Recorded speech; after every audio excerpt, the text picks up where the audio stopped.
Good morning, everybody. It's the 24th of June. It's Saturday. It's like about, gosh, I don't know, what is it, 6 in the morning, something like that. But yeah, crazy stuff happening last night. I guess starting like around, maybe it was a midnight. Let's see, zero. Yeah, maybe around midnight, a little after midnight. But anyway, a lot of this stems from what happened on Friday. But it was some people are calling this an attempted coup d'état, or an ongoing coup d'état, at least from what I was reading. There was no end to this yet, but it's not a coup d'état. So let's just put that to an end right now. It was an insurrection, or is an insurrection, and it's apparently by the Wagner private military corporation, and really crazy stuff. But it started like late last night, around maybe a little after 12 o'clock or something like that. And like I said, it's not a coup d'état, but it comes from words that sounds like somebody wanted to. I mean, let me just tell you more about this. It was Prigozhin. He seemed to have gotten himself into some trouble here. You know, a lot of it started out with his words, and then started getting back with some kind of action, and now he's in trouble, unfortunately. But because of this distraction of what's going on in Russia right now, I mean, this little thing, it's even causing Ukraine to really hurriedly throw some forces together and go back and try to retake some places because of this little military thing. But anyway, I'll get into the news a little bit more. So, but he's been accused of a rebellion, and I guess you could call it a small rebellion. Of course, it's an insurrection. There's no doubt about that. But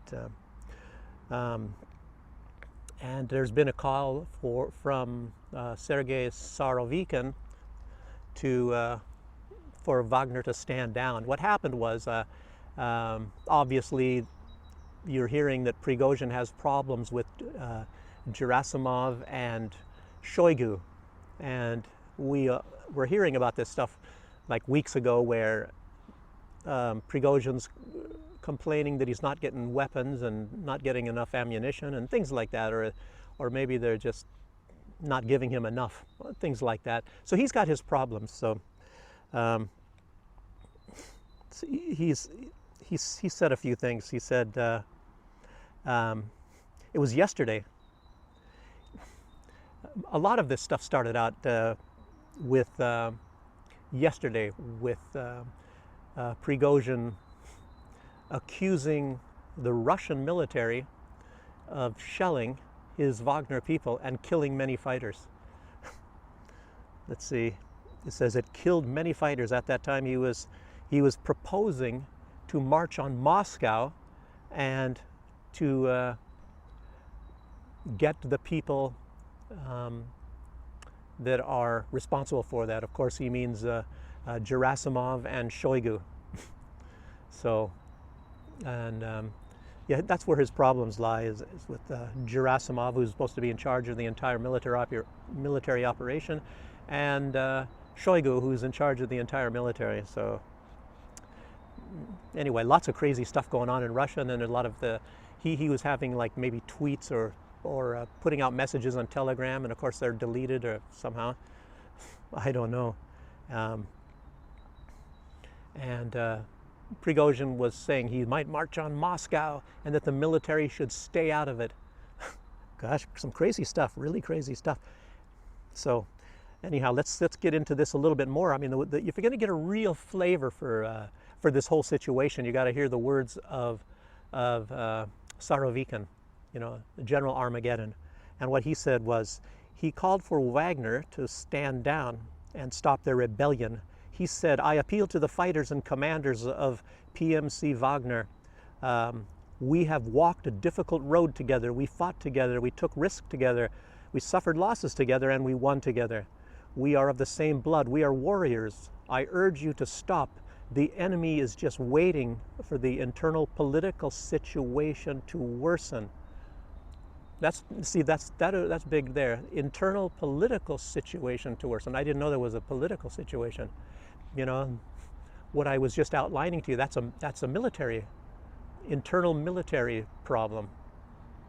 So there's some, you got to maybe read into those words a little bit. Internal political situation to worsen. Yeah, we should not play into the enemy's hands in these difficult times for our country. And then he urged the Wagner troops to return to their barracks. This, like I said, it's all coming because of what happened on Friday. And I don't know. And Peskov has come out and said, oh, this is, it's not accurate. This stuff is not accurate. So it's really some crazy stuff that's going on. I don't know. And like I said, Ukraine has used this opportunity to very quickly muster up a lot of troops and try to retake Artyomovsk, Bakhmut. So anyway, that's probably an ongoing thing right there. So trying to capitalize on this. You got to really watch what's going on here. And this is at a time when the Ukraine is again mobilizing. They're again going all over the place, grabbing people off the streets, and then there's film footage of this, grabbing people, and a van comes by and they throw them in the vans, to put them in uniforms to send them out. And of course, the entirety of their offensive, even if it is in a little bit of a lull right now, it's probably because they lost so many troops within a few weeks. Like, I don't know, maybe around 3 weeks it was. Some people are saying 2, it's not 2. Because this counter-offensive or offensive started on June 4th and we're almost to the end of June. It's like 3 weeks. They've lost 13,000 men. And a lot of people are calling the entire military operation on the side of Ukraine, at least where all these counter-offensives are taking place, they call it, the entire thing is a meat grinder. Really terrible stuff, just taking these people and just sacrificing them, throwing them. Boy, oh boy, oh boy. And I'll get into what Lukashenko said just recently. So, yes, indeed. All eligible men are not, and they're not talking about paperwork. They're telling all of these eligible men that they must report. They must report. And it's not like sign some papers, but you have to report for the draft. Geez, they're probably going to take you right there on the spot whenever you report to some office. Yes, but the government has been saying themselves, Ukraine government, that the offensive is not going well, and the graveyards in Ukraine are all full, and they're digging people up and then putting them all closer together because they just don't have room in the graveyards for all these bodies to come in. And if you have somebody that non-military that dies, an elderly person or whatever, you got to wait sometimes weeks to get a burial because priority is given to all of the military people that are dying from this. At least they're getting some sort of priority, but of course that's after they're dead already. Yeah. But they're not getting, obviously they're not having any successes militarily. They're really terrible stuff. Like I say, now they're trying to use this little insurrection. Little, I don't know. Yeah, I think it's little. They tried to use it to their advantage, and I don't think it's going to work. Yeah, and what they're also doing all over is they're instead, since they're not working, these offensives are not working. They're going to terrorism, lots of terrorism attacks, and of course a lot more than you're even reading about. Drone strikes and attempts, and then lots of time the FSB is finding these people. They're trying to plant bombs and all that, but what's a lot more stuff is coming down the pipes. You already heard about the which was military. They bombed the dam. I think it was military that planted bombs. I think that was that dam attack. But the attacks on the power plants and the pipelines. What was this? A ammonia pipeline that they sabotaged with a big ammonia leak. Yeah, they're doing anything, and lot of talk about releasing viruses now.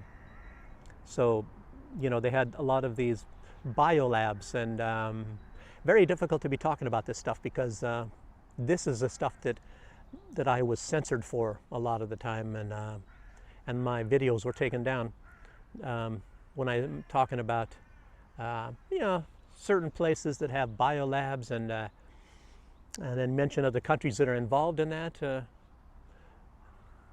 a lot of you that speak English know which countries we're talking about here. And when you talk about that, I guess that's when you're going to get censored from YouTube, and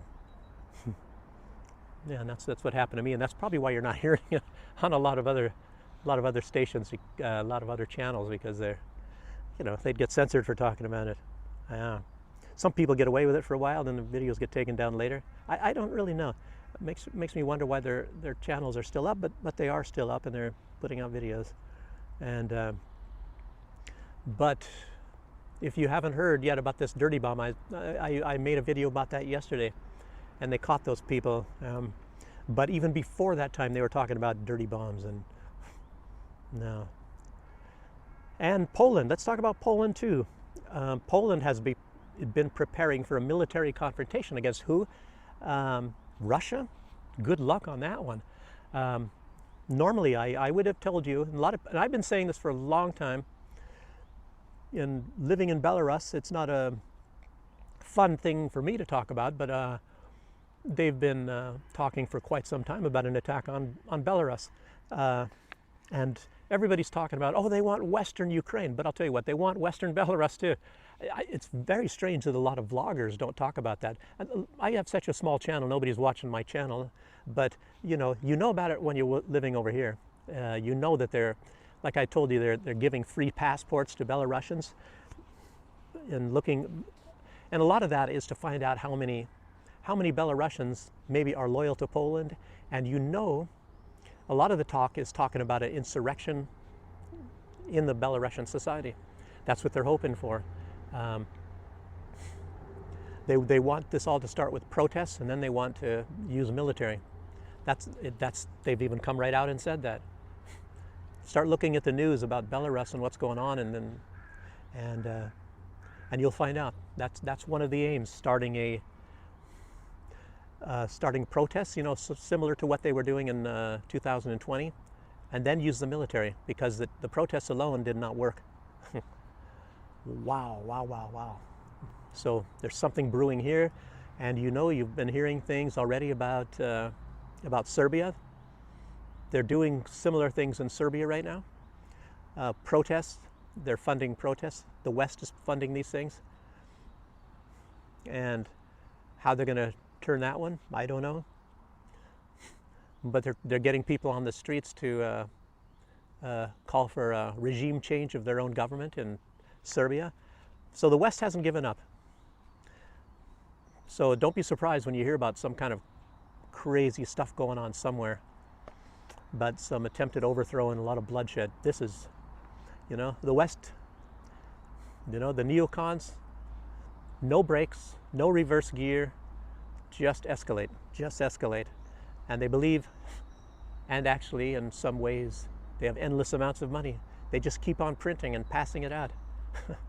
They were doing that in some of these other past wars. You've heard of the pallets full of money, just wrapped in plastic, pallets all the way up to your chest, filled with nothing but stacks and stacks of money. Incredible crap. A lot of these dictators that flee with their pallets of money. Dictators are not even dictators. I don't know, maybe like Karzai. I don't know if it was Karzai, but somebody propped up by who. But there's some more news. There's some crazy stuff here. People in the Russian side there, they're talking about of like making some arrangement with Poland and saying, yeah, go ahead and take Galicia. But Galicia has changed borders, of course, quite a few times. At one time, Brest, which is Belarus, and I don't know how far into Belarus actually, but at one time that was even Galicia. It's not like Germany or even any country has always had the same borders. So especially when there's a lot of fighting and things going on in Poland has said they want to be the dominant power in the European Union by the year 2035. They want to be the biggest industrial power. They want to be the most powerful military in the European Union by the year 2035. They're building their military like nobody's business. Huge, huge military buildups. Like you've already heard, they ordered, 500 HIMARS? 500 HIMARS. So how many did they give to Ukraine? Was 26? 500 HIMARS. Boy, they could fight off the world with that one. And they probably want all the long-range bombs. Poland, I tell you what, makes you really wonder if they're even more crazy than some of those people that actually seized power in Ukraine. So Duda, and what did he say? I guess it was yesterday. He said that they need to give Russia a killing shot in the head. It's basically what he was. I don't know in Russian how it was told to me by somebody. Maybe they don't know a lot of the English words, but an ending shot in the head. They want to assassinate Russia is basically what they're saying. To put a bullet in their head. Put a bullet in the head of Russia. Boy, I mean, that's makes you wonder what would happen if Putin said that. If Putin said that, this would be all over the world, and you'd have leaders of countries really going crazy, but everybody probably expects this to be coming out of some certain governments in the EU and Ukraine, for example. Poland, the Baltic states, and of course the Ukraine. They say this kind of stuff all the time, so they expect that, and of course it's very well accepted when it comes from those countries. It's practically even accepted when you hear stuff like that coming from the United States. Not just Lindsey Graham, but even Joe Biden comes up with some really crazy stuff. But you know, if Putin said that, or if Lukashenko said something like that, boy oh boy, there would be disruption all over the world, you know. So makes you really wonder. And then they say those people are worse when, you know, just based on that fact alone, you can tell who are the most sane leaders in the world. Probably Lukashenko and Putin, because they're not allowed to say anything drastic. You know, just incredible. And you remember how Poland was celebrating when with the attack on the Nord Stream pipelines, at least some of the people in the government. And just days right after that explosion on Nord Stream, they opened up the pipeline between Norway and Poland. That's after Norway and the USA were both apparently responsible for the pipeline explosions. Norway and the United States. The pipeline, though, was opened up, the sea pipeline between Norway and Poland. I see some kind of a correlation there. I don't know. Do you? I'm sure you do. Yeah. Nothing to see here, but there's nothing to see here. And Poland also has contracts for 1,300 main battle tanks. New ones we're talking about, new. We're not talking about refurbished things. We're talking about new ones, 1,300. And I think Russia has a lot more than that. And they want to build their military to 300,000 troops by 2035. And maybe that tells you why Russia wants to build their military to, what, 750,000 troops? But Russia has a much, much bigger territory. And as you notice, potential for far, far, far more military conflicts all around their very large borders. You see somebody trying to stir something up in the Republic of Georgia. You know, they already have the Ukraine going, and you know, and now Russia is very much responsible for Belarus because they're a union state and their militaries are combined. So if you hear some attacks coming from the Baltic states, and then from Poland and from Georgia, and then of course they keep on trying to get these other internal countries or what do you call regions like Dagestan and Chechnya to rebel. Yes, I was going to get around to Lukashenko. Lukashenko said he feels no bitterness towards Zelensky, and that Zelensky has grown in his political position as a leader of Ukraine, and but he has a terrible destiny. He has a destiny probably worse than that of Gorbachev, is what he was saying. Although he's going all over and everybody's hugging and kissing him and wanting to touch Zelensky, like I was saying in one video not too long ago. Oh, I touched him. Oh, oh. You know, like he's a rock star. Oh, Zelensky. You know, oh gosh. You know, and of course he's going to be shunned at some point in time. You know, when people start to wake up and realize how many of, you know, I don't know, the literally hundreds of thousands of people he's sent to their deaths into these meat grinders. I don't know. You remember, I don't know, should I talk about this guy in the 1930s in Germany's, you know, Adolphus? He was even loved. He was even loved in the United States. What are you, Time Man of the Year? And they loved him all over the place too. And he's not very well received now, posthumously. So Zelensky, it's going to probably be very similar for him. Yeah, Lukashenko said he's got a terrible destiny, in spite of getting hugged and all that. And he said he does not understand what he is doing. That's what Lukashenko said about Zelensky. And he said also, he said the attack on the A-50 aircraft near Minsk, it was not an attack, it was a provocation. And any time when he's really going to cross the line, he said it's going to be there's going to be a swift response from Belarus. Belarus is, you know, they got a lot more military capabilities right now with the joining of the forces. You know, Russia and Belarus, and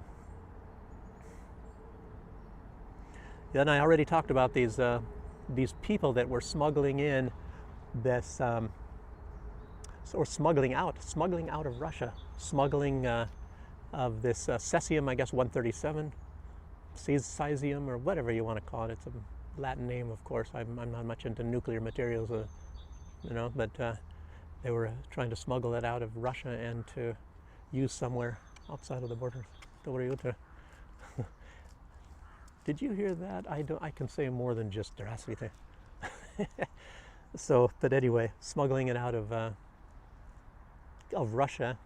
And I tell you what, it's not necessarily in Ukraine, maybe so, maybe not, where they were going to use this. And of course, it's Russian material, so that it would point to Russia as being the perpetrators of this dirty bomb.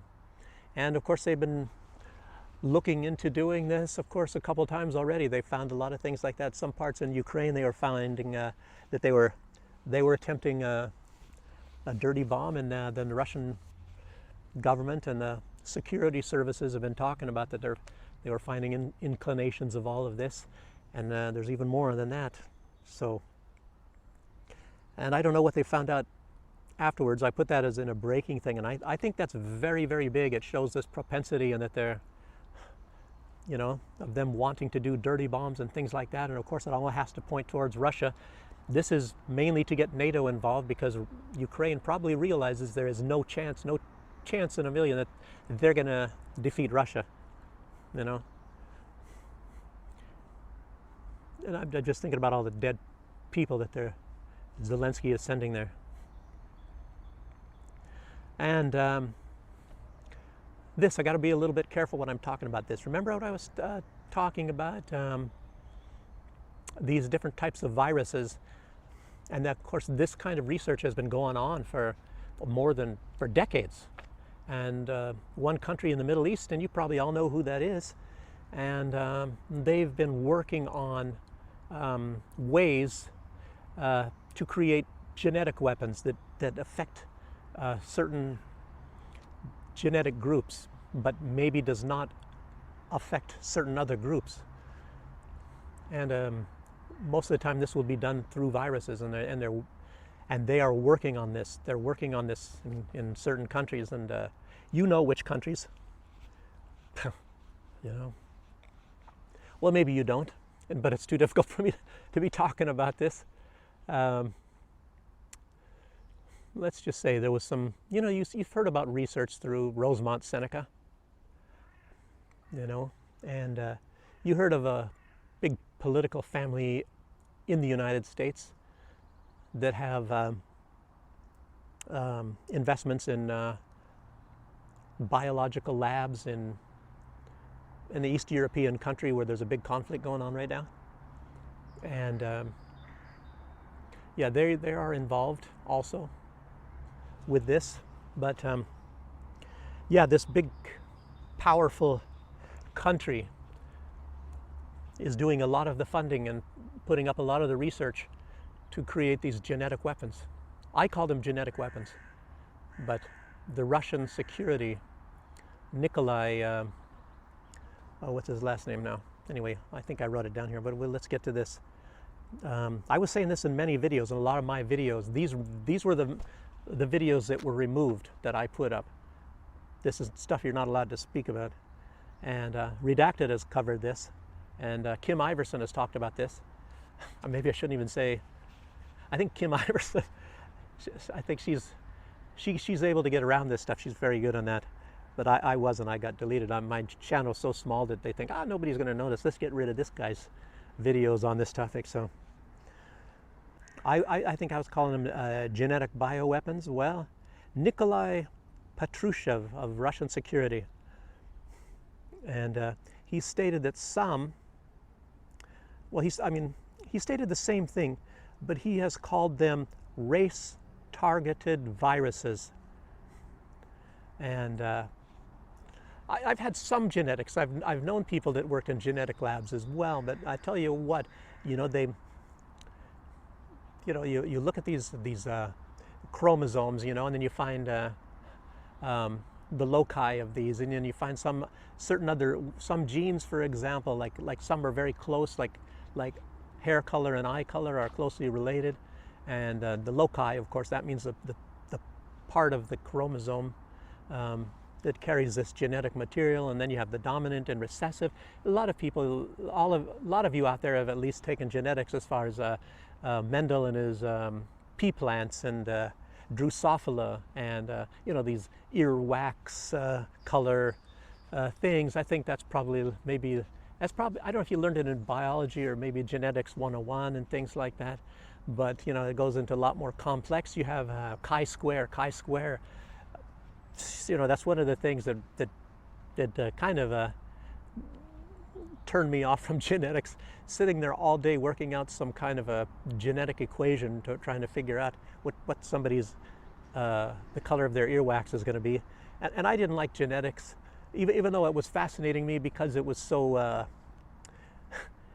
depressing, and I was in like second year genetics, and I just, people, with really weird growths on their, I'm not necessarily just talking about elephantism or things like that. People that grow porcupine spines all over their faces and hair all over their bodies and all over their face, and then they even term them wolfman and things like that in the thing. I don't know, it's just too depressing, and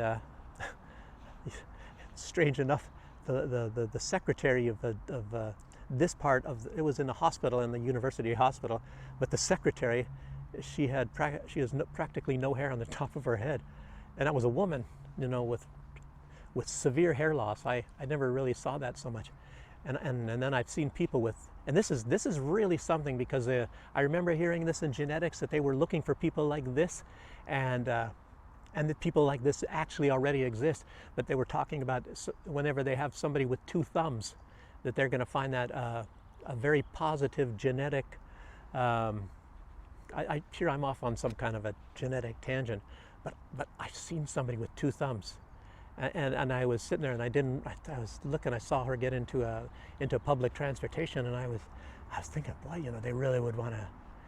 They want to meet you, and this is in a very tiny country in the Caribbean, very tiny population and all that. And I was sitting there, and I was thinking, that there's some people that really, well, anyway.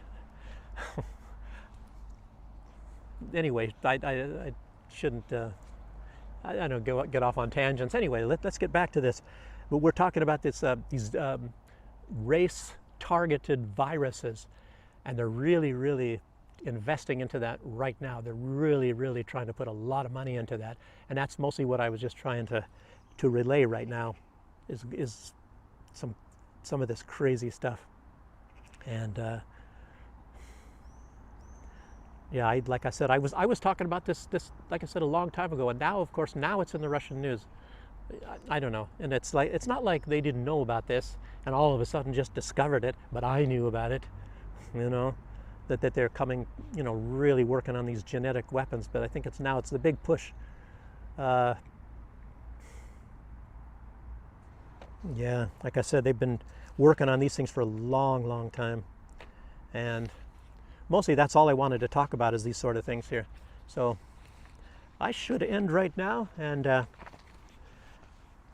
if you like I always say, I should be saying this more towards the beginning, like everybody does in their videos. They say it after the first minute, said subscribe if you like this content or something like that.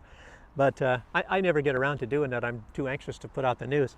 So, but if you like hearing this sort of thing, and you know my channel is heavily suppressed, if you can give me a hand, you can put it on Facebook or just send it to somebody, or send it to somebody else that's maybe interested in any of these topics, and then have them put it on Facebook or something. I don't have Facebook. I don't have any of this sort of stuff.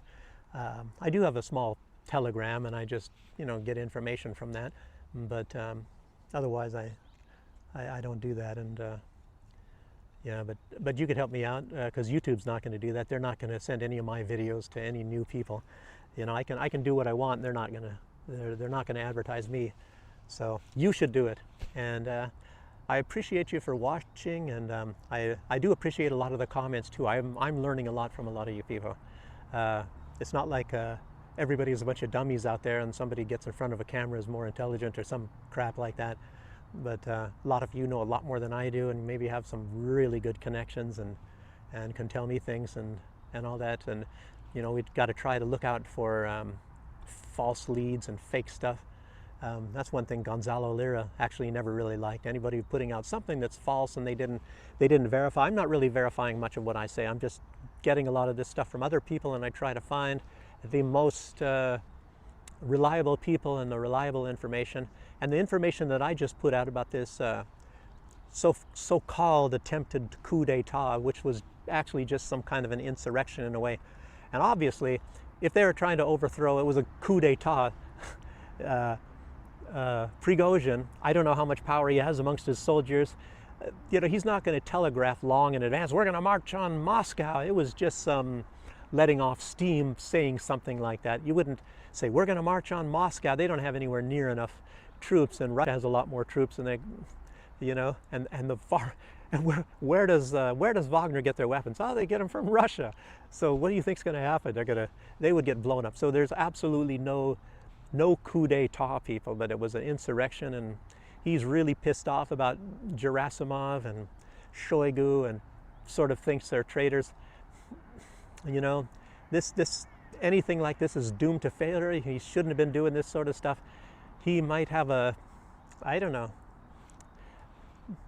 I don't want to really criticize people. He might be having a little bit of a mental sort of a deal, and I don't think it has anything to do with him, you know, getting this power and then wanting to use it. Some people, I don't know. I'm not going to go into anything like that. It's just speculation, and we'll hear more about this in the future. But I tell you what, Prigozhin, I don't think he's gonna be out circulating, and